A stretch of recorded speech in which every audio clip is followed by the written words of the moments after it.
Los Angeles International Airport, LAX, is one of the busiest in the world. It's used by 40 million passengers each year. More than 1,500 planes take off and land every day.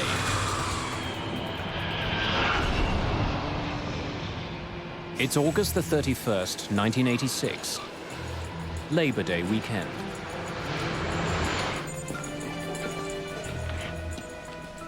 Today, a junior air traffic controller, Walter White, will be handling some of that traffic. Let's go. That was the big one. White isn't yet a fully fledged controller. He has to put in more time before he gets his final certification. Hey, Carl, how's it going? Hey, slow, slow, slow. It was a long weekend, and it was a beautiful day in Los Angeles. It was absolutely clear outside, which we call Chamber of Commerce type day. You want to take a break? Have a cigarette? I can sit in for you. That was my normal assigned shift, and Walter came in and asked me if I wanted a break, wanted to go smoke a cigarette, and I said, sure. All right. Traffic was light, it wasn't very busy, it was Sunday morning. Well, certainly, any controller is looking to get seasoning, if you will. 3 months, 4 months, that's a pretty new controller. Los Angeles Approach, good morning. I mean, it wasn't my turn for a break. Walter wanted to work the sector. As I remember correctly, he wanted to work it for some proficiency time. He hadn't worked it in a while. ACL 60, can you see the runway 25 left? Roger, LA Approach. Thank you. Reduce speed to 200, then descend and maintain 6,000. 200, descend and maintain 6,000. Thank you. Have a nice day. Several hundred kilometers to the south, passengers are boarding an Aeromexico DC-9.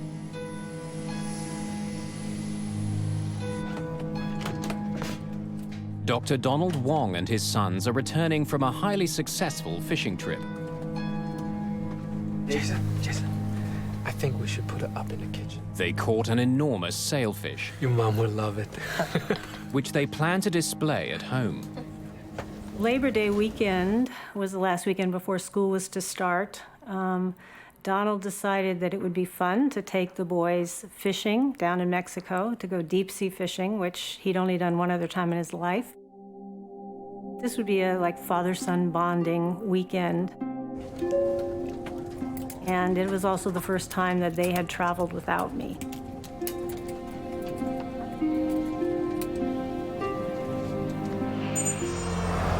Just east of LA, the suburban city of Cerritos wakes up slowly. In the 1970s, this bustling community had been one of the fastest growing in Los Angeles County.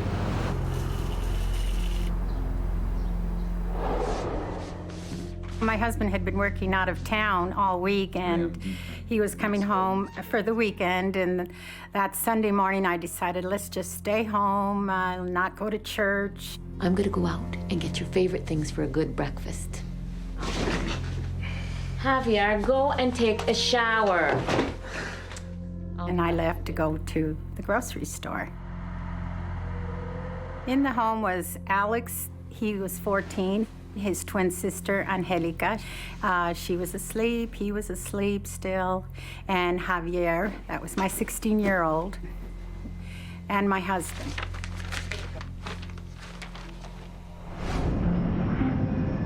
As Estrada leaves on her errand, Aeromexico Flight 498 is just 20 minutes from LA. Captain Antonio Valdez-Prom is acting as co-pilot as they approach the city. First Officer Jose Valencia is piloting this leg of their journey. Ready when you are, Cap.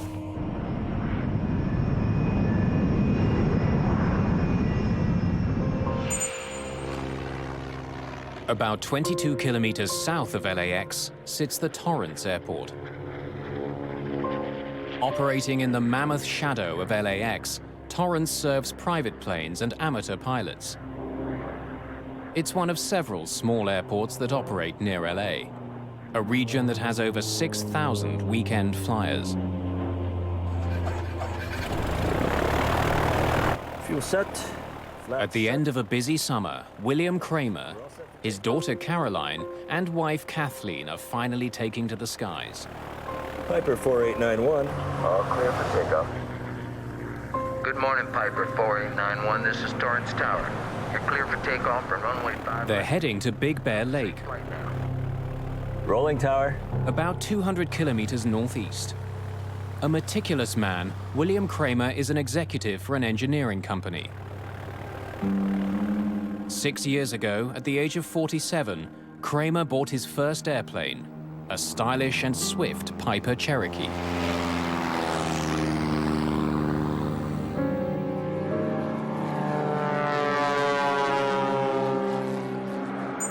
Wings west 5225, Los Angeles approach, depart Sealed Beach, heading 320.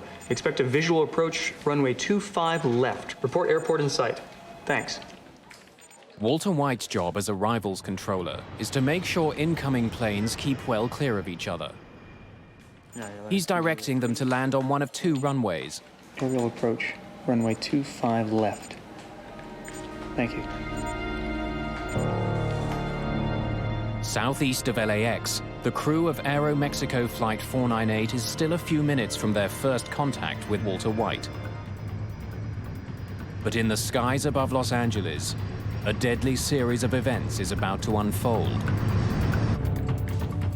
Dozens of people who have never met will be bound together forever in a tragedy that will affect everyone who flies. Airspeed.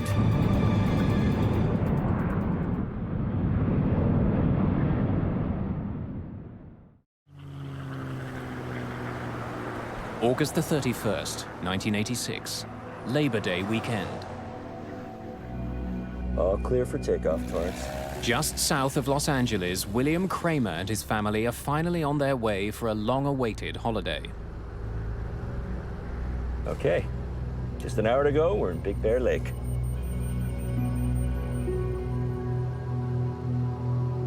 The reporting, visibility of 14 miles today. Pretty good. As the Torrance Airport recedes behind him, Kramer begins climbing to 3,000 meters on his way northeast to Big Bear Lake.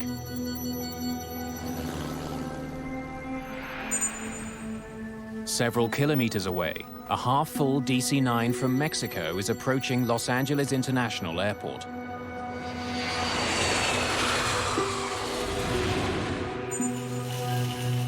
Less than 2,000 meters below them, Teresa Estrada is driving home with the groceries for a holiday breakfast.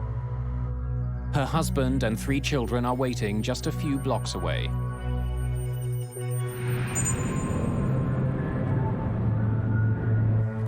That's it.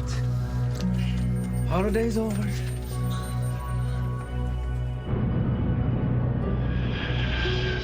PSA 1765, 12 plus, 1 mile southbound. It's not a busy morning, and one by one, arrivals controller Walter White guides his planes in safely. Report airport in sight. At 11:47 a.m., he gets his first call from Aeromexico Flight 498. Los Angeles approach. Good morning. This is Aeromexico 498. Aeromexico 498, Los Angeles approach, 25 left, final approach course. Do you have information? Aeromexico Flight 498 is now officially inside what's known as the Terminal Control Area, or TCA.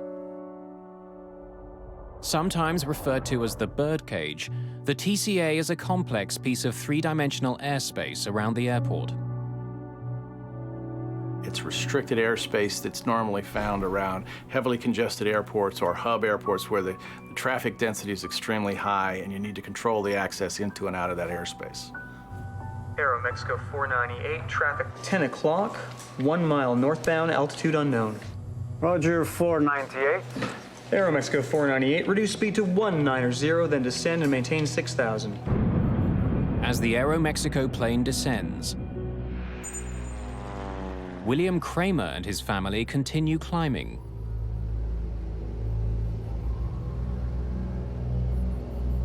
I hope it's like this when we get to Big Bear. We should be able to see the ocean by now. Hon, take a look at the map and look around the 4-5 and see if you can see any kind of landmarks that we can use. Oh, what am I looking for? This is Aeromexico. Walter White is keeping his eye on the Aeromexico jet when his attention is abruptly drawn to another plane that's just appeared on his radar. It's not one he's expecting. One approach, 66 Romeo is on a flight from Fullerton. Cruising altitude is 4,500. We'd like following. The pilot of a small Grumman Tiger asks White to help guide him through the crowded terminal control area. Pilots are supposed to contact LAX approach before they enter the controlled airspace. This pilot could be in the path of incoming traffic. But before White can deal with the private plane, he gets a call from the Aeromexico DC-9. What speed do you want? We're reducing to 290. No, to 190. Okay, you can hold what you have, sir. White decides to give the Aeromexico jet the runway closest to their gate. Change in plan, sir. Stand by. Roger, 498. With the DC-9 on hold, White turns to the intruder. Grumman 66 Romeo, squawk 4524. Remain clear of the TCA. White tells the pilot of the Grumman to use a unique radio channel. But he seems confused. 4, 5, what were the other two numbers? 4524. Grumman 66 Romeo, are you at 4,500 now? Negative, we're at 3,400 and climbing. Okay, you are right in the middle of the TCA, sir. Grumman 66 Romeo, I suggest in future you look at your TCA chart. You just had an aircraft pass right off your left above you at 5,000. And we run a lot of jets right through there at 3,500. Well, what do you suggest I do now? As the crew of Aeromexico Flight 498 continue to close in on the airport, Landing lights. their DC-9 is rocked by a violent shudder. Bugs, altimeter bugs. What was that? Aeromexico 498, Los Angeles approach. First Officer Valencia tries desperately to control their dive.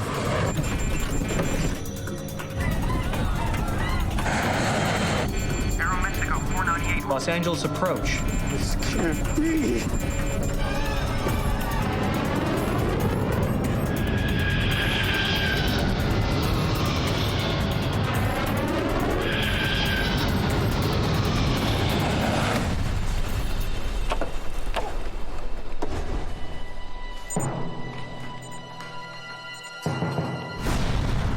I saw a huge explosion, just the red, vibrant colors of a fire, just huge explosion, like the way a bomb might hit the ground. White is getting no response from the Aeromexico jet. Aeromexico 498, Los Angeles approach. And now he can't find it on his radar screen. I'm sitting there talking with the two departure controllers and not really thinking. And I hear Walter say something like, I think I lost one. Aeromexico 498, Los Angeles approach. That immediately got everybody's attention. So I looked at the radars and could hear him calling Aeromexico 498. Called him several times on the radio. Where was Aeromexico? At this point, we weren't absolutely sure what had happened. White calls to an incoming jet for help. American 333 Heavy. I want you to take a look around at 11 o'clock. I just lost contact with a DC-9. Let me know if you see anything down there, please. 11 o'clock, 5 miles. What altitude? He was last assigned 6. He's no longer on my radar scope, American 333 Heavy. Okay, I see a very large smoke screen off on the left side of the aircraft, about 11 o'clock.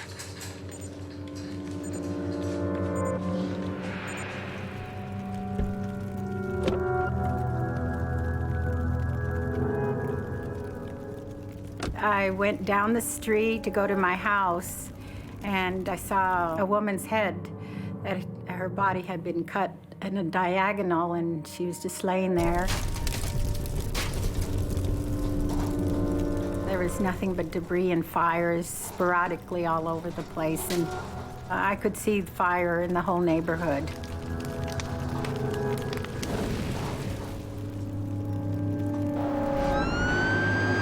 Nearby, an engine from a local fire station had been on a training exercise led by Fire Captain Larry Hambleton. All of a sudden, one of the firemen tapped me on the shoulder and said, "There's a big column of smoke, off to our left." So I picked up the mic and made a guess at the address. Responding to a large fire north of 91, north of Carmenita. They came back and said, "Well, we've got a report of an airliner down." So I upgraded the response to basically triple what I initially asked for. I'm calling for a third alarm and 2 air squads east of 183 in Carmenita.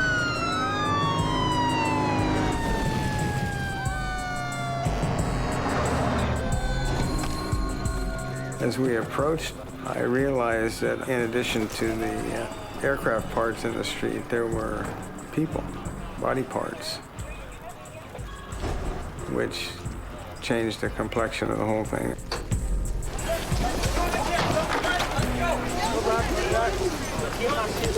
Larry, get in here.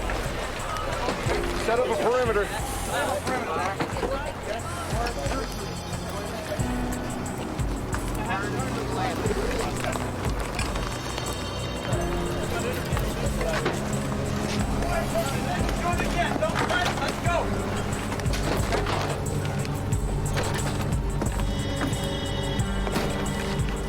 Hello?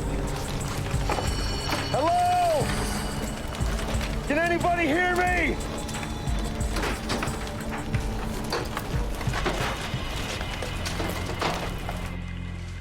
At Los Angeles approach, Walter White, deeply shaken by the crash, is relieved of duty.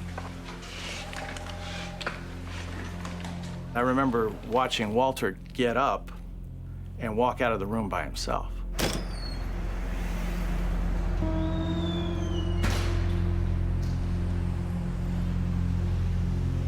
And, something inside of me was just, saying, this is not right, this is not right. Somebody's got to go with him. Tony, he can't go out alone. I could have been sitting there just as easy as him. And I don't know if I'd have done anything different than he did. If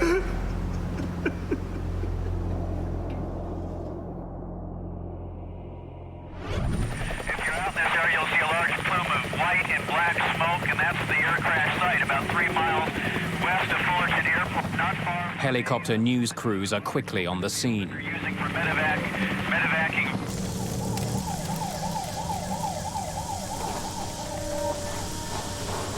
There was a lot of fire in front of me, and my house is just totally on fire. Frank! Angelica! Javier! Angelica! And I saw my neighbor. Where are they? I said to her, "Rose, where's my family? What happened?" And she goes, "Oh, honey, your family's in here. They're over here. We're looking for you." And within myself, all I could do was thank God that they were safe and sound.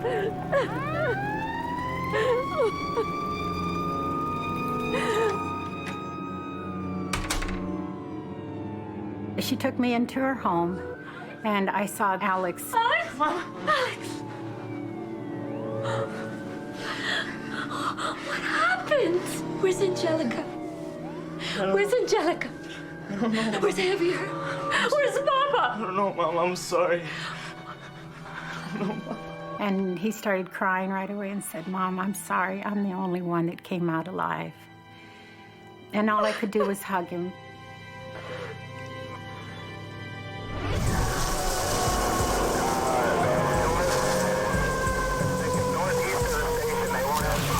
Pieces of fuselage have torn through nearby homes, setting them on fire. The tail section of the jet has been catapulted more than a block from the crash site.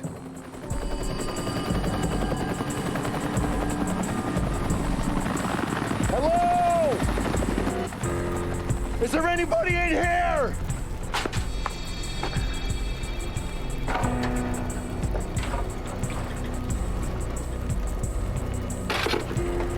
As I surveyed the houses and the crash site around me, it was a very surreal experience to stand right there for probably 4 or 5 minutes before anybody else showed up and not see another living soul.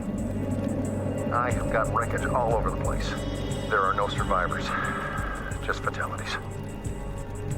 You know, I dealt with death on one or two or three people in a residential fire, but never a whole airliner full of people.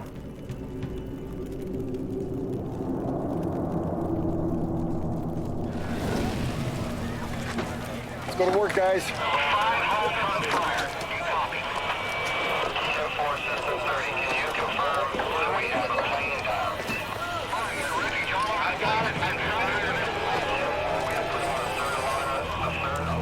I don't think I ever saw a whole human being.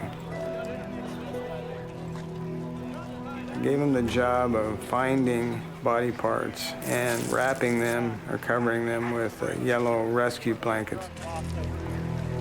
No matter where it was, ever so small or whatever, you know, a hand or a torso or a leg or whatever.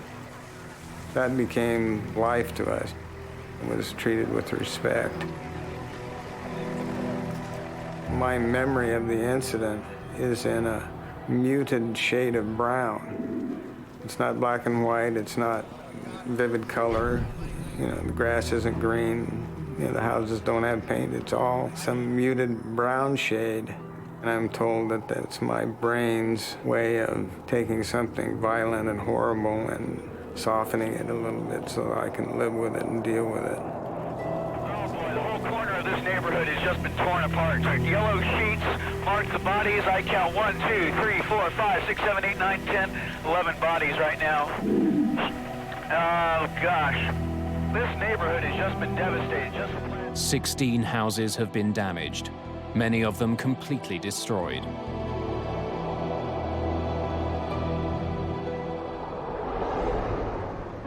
At Los Angeles International Airport, Mary Wong is waiting for her husband and 2 young sons. I went to the airport to pick them up around noon and waited in that area outside of customs and waited and probably, you know, you're thinking customs might take a little while, but about maybe 12:20 or 12:30, I started seeing a man walk around with a pack on his back with a green cross. We were taken up to a lounge upstairs, and on the elevator up, I looked at the man and I said, "They're dead." I said, "I just know they're gone." In Cerritos, emergency workers are shocked by another grisly discovery. In the playground of a local school, they find the wreckage of a Piper Cherokee Archer. Remarkably intact, the plane's canopy is sliced off. Its 3 occupants are found still belted into their seats.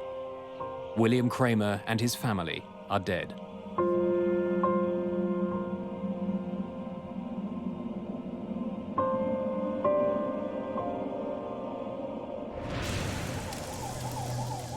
All the passengers and crew on Aeromexico Flight 498 are also dead.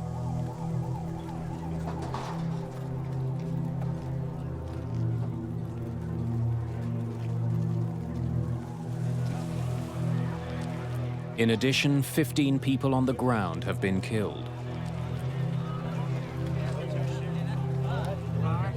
It's a horrifying situation. 2 planes have crashed into a California neighborhood. Something's gone terribly wrong in the skies above one of the busiest airports in the world. Now investigators have to find out exactly what happened. On the last day of August in 1986, a lazy Labor Day weekend is shattered by an enormous explosion.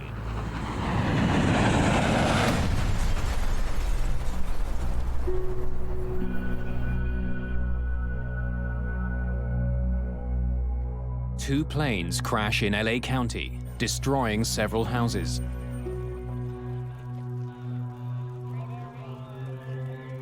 It's a grisly scene. Bodies are scattered throughout a devastated neighborhood. 82 people are dead. 15 people on the ground have been killed. Another 67 have died in the tangled wreckage of the 2 planes involved.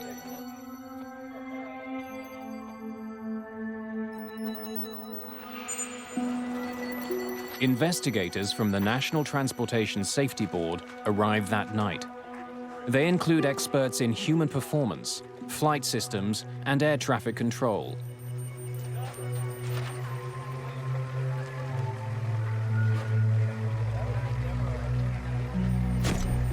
From the beginning, investigators are focused on the fact that there are two planes on the ground.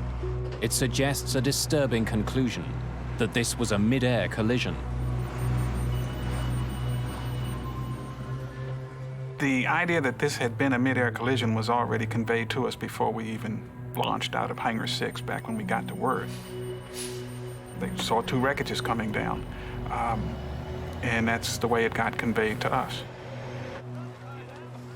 With that idea in mind, John White and his team must painstakingly examine the wreckage.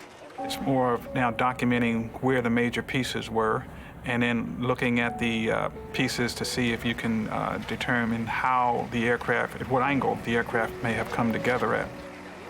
Propeller marks on the tail of the DC-9 and paint from the Piper Cherokee reveal how the planes crashed. It looks like the Piper collided at the tail section of the DC-9, and the horizontal stabilizer came off. And once that happened, you could no longer control the pitch of the DC-9. The descending DC-9 and the climbing Cherokee met at a 90-degree angle. Their combined speed was 450 kilometers an hour. The impact tore off the airliner's tail section. Discovering how the planes collided is the first step. The more important question to be answered is why. To piece together the tragedy, investigators examine the DC-9's flight data recorder. It helps them pinpoint the exact location and altitude of Aeromexico Flight 498. The DC-9 was inside the terminal control area, the controlled airspace of the Los Angeles airport. It was right where it was supposed to be. But the Kramer's Cherokee was also inside the TCA. With all of the jets taking off and landing at LAX, private planes must first get permission to enter this area. Piper 4891, all clear for takeoff, Torrance. William Kramer was a newcomer to Los Angeles, but investigators learned that he was well aware of the limits imposed by the TCA. He knew that it was restricted airspace. And in the cockpit of Kramer's Cherokee, the confirmation. Investigators find a map of the Los Angeles terminal control area. Investigators make another puzzling discovery. They learn that the Kramer's proposed flight plan took them from Torrance to Long Beach, then up to Ontario, and finally to Big Bear Lake, at a cruising altitude of 3,000 meters. That plan keeps him well out of the TCA. The fact of the matter is that the Cherokee flew into the TCA and hit the DC-9 in restricted airspace without a clearance. So how had Kramer flown into danger? And why hadn't he let anyone know? On the ground in Cerritos, one possible answer emerges. Heart disease runs in Kramer's family, and the initial autopsy results show a major blockage.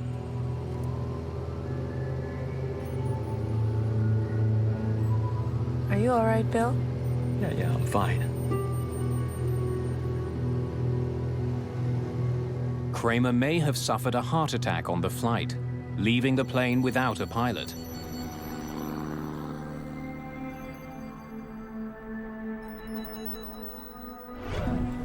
Samples of William Kramer's heart tissue are sent to the Armed Forces Institute of Pathology for testing. If he suffered a heart attack, it might explain why he didn't call in to LA approach. It's totally possible that he could have had the heart attack, fell back, pulled the airplane up, and that's why he didn't try and avoid the DC-9. But no matter why Kramer was flying in restricted airspace, Air Traffic Controller Walter White should have been able to see him. Kramer's plane should have appeared on White's radar. Before being questioned by investigators, White reviews the radio calls from that morning. He needs to be sure of what he said and what he saw. Richard Wentworth was one of the investigators who talked to White. At any time, did you see the Piper Cherokee on your scope? No. No, sir. The Piper's target was not displayed. It is my belief that it was not on my radar scope. He was positive that the aircraft was not there for him to see. NTSB investigators aren't satisfied with White's memory. While the radar data is being analyzed,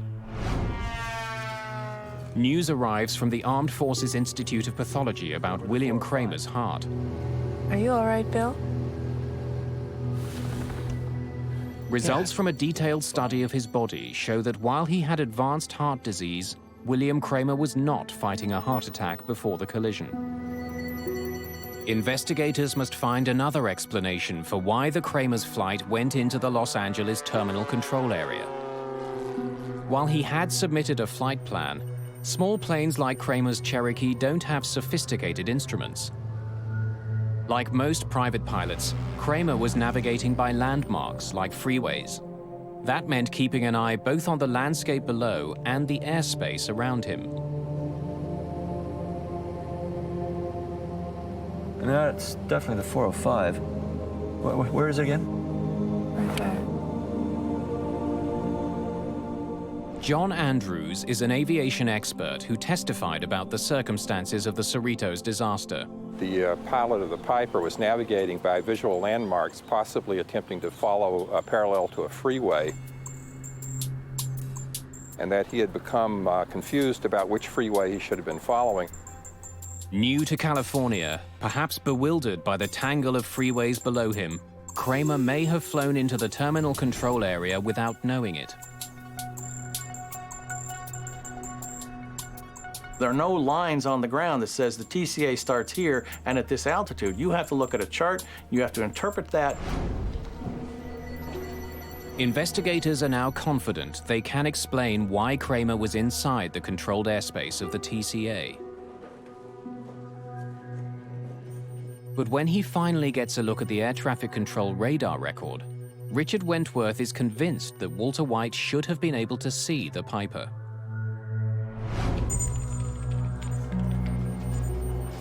We were able to determine that the aircraft that collided with Aeromexico was there to be seen. So why hadn't White reacted to the Kramer's plane if it was on his radar? When Walter White came to work that day, the arrival station was being controlled by Carl Grundman. Hey, Carl, how's it going? Hey, slow. Grundman believes that long-standing radar problems were the reason White didn't see the Kramer's plane. I can sit in for you.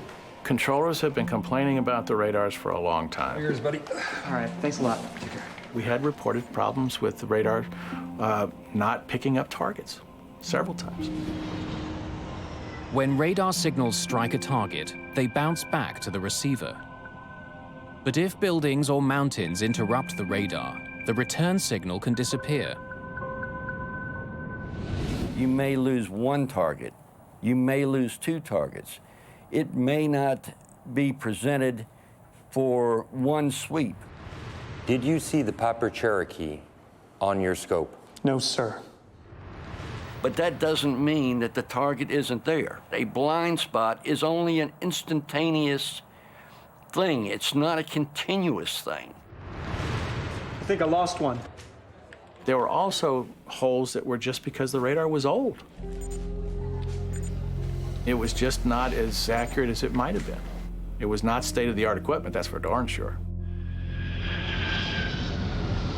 There's an effect called flicker. When a computer becomes overloaded, the scope will flicker. Every now and then, targets will drop out or can drop out. We reviewed that data. We had no evidence that there were any malfunctions of any systems in Los Angeles.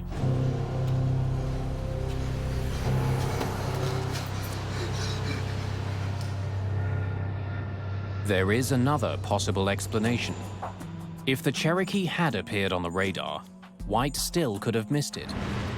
Investigators focus on the other plane in the sky that day, the Grumman Tiger. Private planes are required to contact air traffic control if they are entering the terminal control area.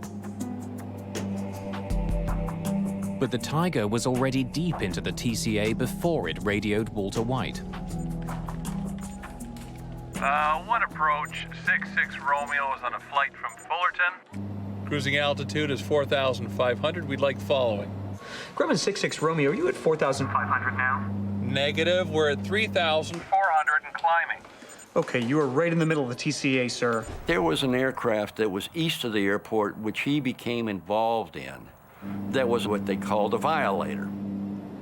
Grumman 66 Romeo, I suggest in future you look at your TCA chart. You just had an aircraft pass. The problem with the conversation between the controller and the pilot of the Grumman is that it went on too long. Why were you so mesmerized by the Grumman? I thought he posed a risk. This occurred during a critical time at which the two aircraft to the southwest of his display, which was the Aeromexico and the Cherokee, were merging. But even if the Cherokee's signal did appear on White's radar, and even if he had seen it, investigators discover that White still would not have had all the information he needed. Radar signals only show controllers that a plane is in range. Transponders on planes can broadcast other information, including height and speed.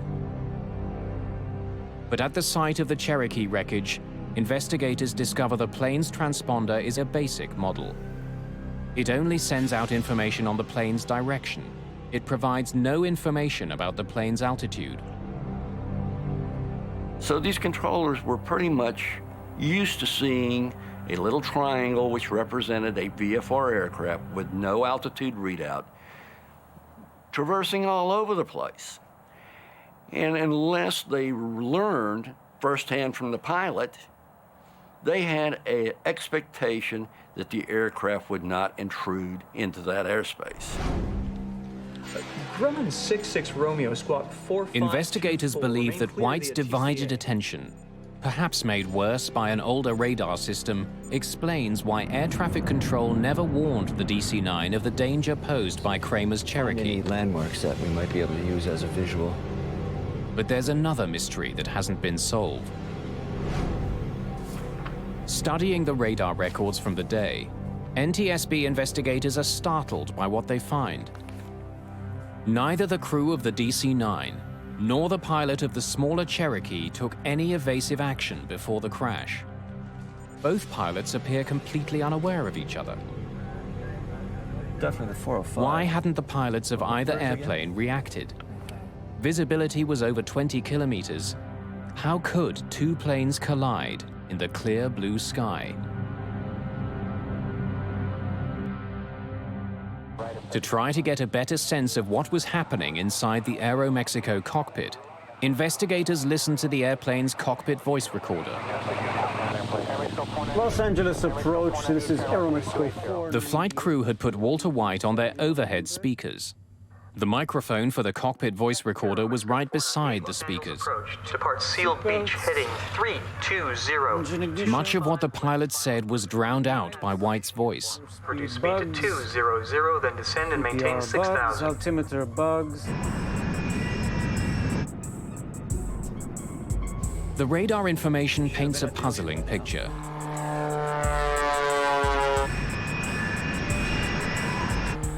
It indicates that for more than a minute, the Kramer's Cherokee was there to be seen by the Aeromexico crew. And if the Kramers had looked out of their right side window, they would also have seen the Aeromexico jet. But neither plane altered its course. Neither plane took any action to avoid the deadly collision.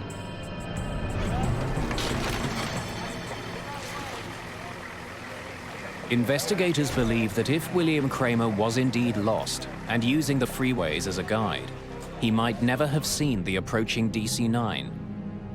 The window he would have been looking out of was the pilot's window. But the DC-9 was coming from the other direction. A visual landmark that I can... This would have been a very unfortunate situation because the DC-9 was approaching from the far right side and in fact could only be seen out the passenger's window, which was on the right side of the aircraft. For the crew of the DC-9, the very size of the much smaller Cherokee could have prevented them from seeing the plane before it was too late. In some cases, when a small aircraft is closing very rapidly, by the time the aircraft becomes large enough for you to easily see it, it's almost too late to avoid the collision. The FAA generally has taken a sort of as a rule of thumb that you need about 12 seconds in order to see an aircraft, decide that it's a threat, and then execute an avoidance maneuver. In the case of the collision at Cerritos, by the time the aircraft became large enough to see, you were down very close to that 12-second limit.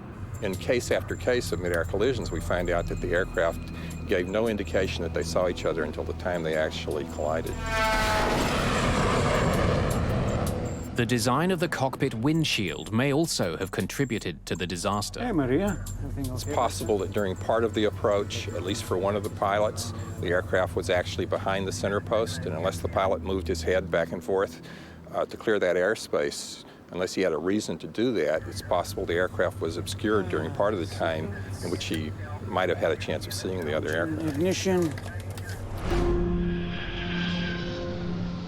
The disaster over Cerritos revealed several tragic weaknesses in the air traffic control system.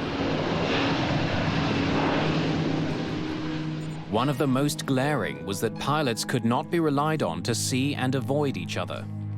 They'd need new technology to keep a mid-air collision from happening again.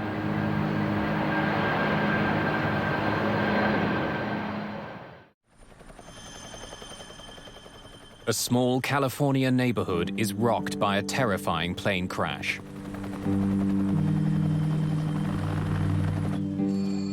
"82 people are killed when a private plane slams into a large passenger jet.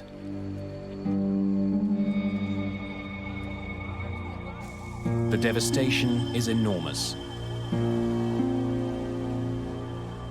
More than a dozen houses are damaged, several leveled completely.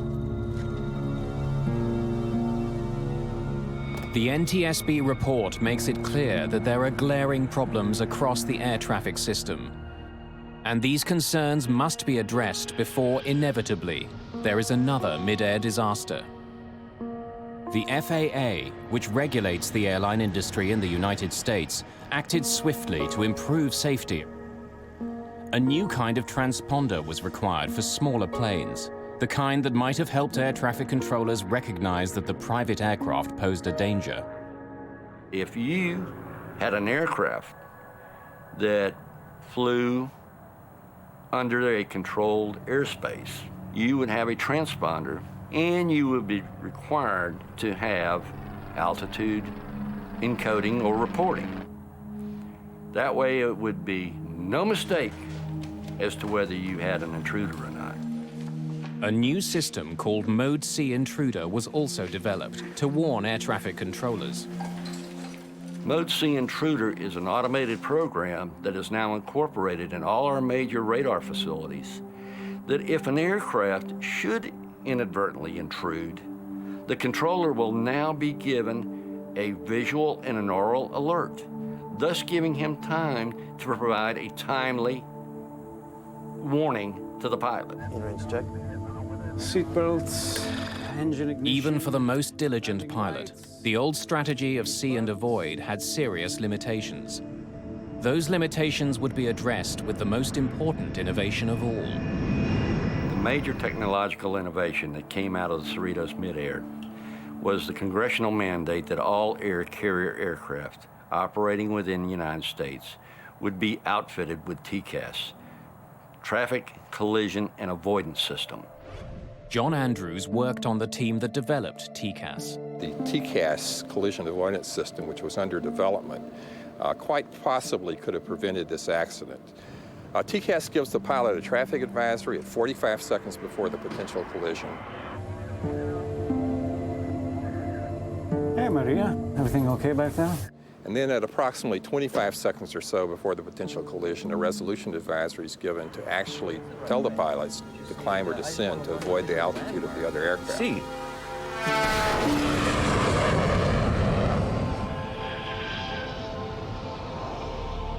Today, commercial airlines around the world use TCAS.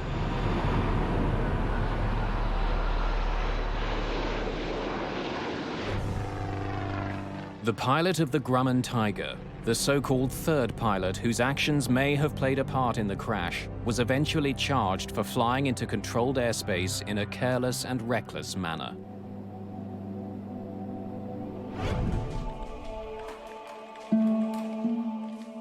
For Walter White, the effect of the disaster over Cerritos could not be overcome.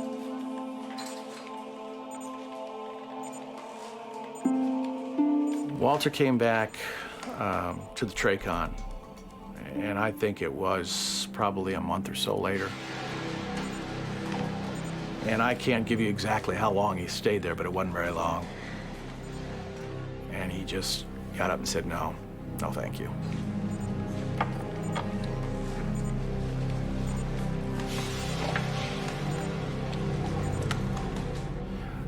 And as far as I know, he didn't talk to airplanes again.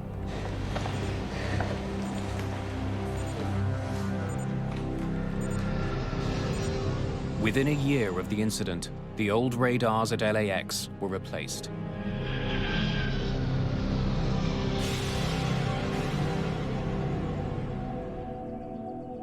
In Cerritos, a memorial garden now marks the day of the disaster. Mary Wong has since remarried, but the pain of returning home that day will never go away. There's nobody here. The house is empty. Derek was already living in an apartment in San Diego, and here I was. I was no longer a mother, except to Derek, and I was no longer a wife. And so it shattered my whole world. Days after the disaster, Mary Wong met one of the few people who could fully understand her loss.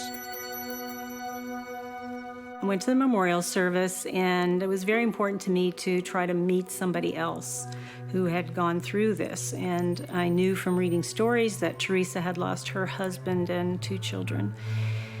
And so I saw someone there who I thought was Teresa. She says, "Are you Teresa Estrada?" And I said, "Yes, I am." She says, "Well, my name is Mary Wong." And she says, I said, "I lost my husband and children also." I just wanted to grab her and hug her because she was feeling what I was feeling. So we had an immediate connection, and we've maintained our friendship over these 20 years. Everyone who flies today has been affected by the mid-air collision over Cerritos. The disaster led to historic improvements in aviation safety. Since the full adoption of the TCAS system, there has not been another mid-air collision in the United States.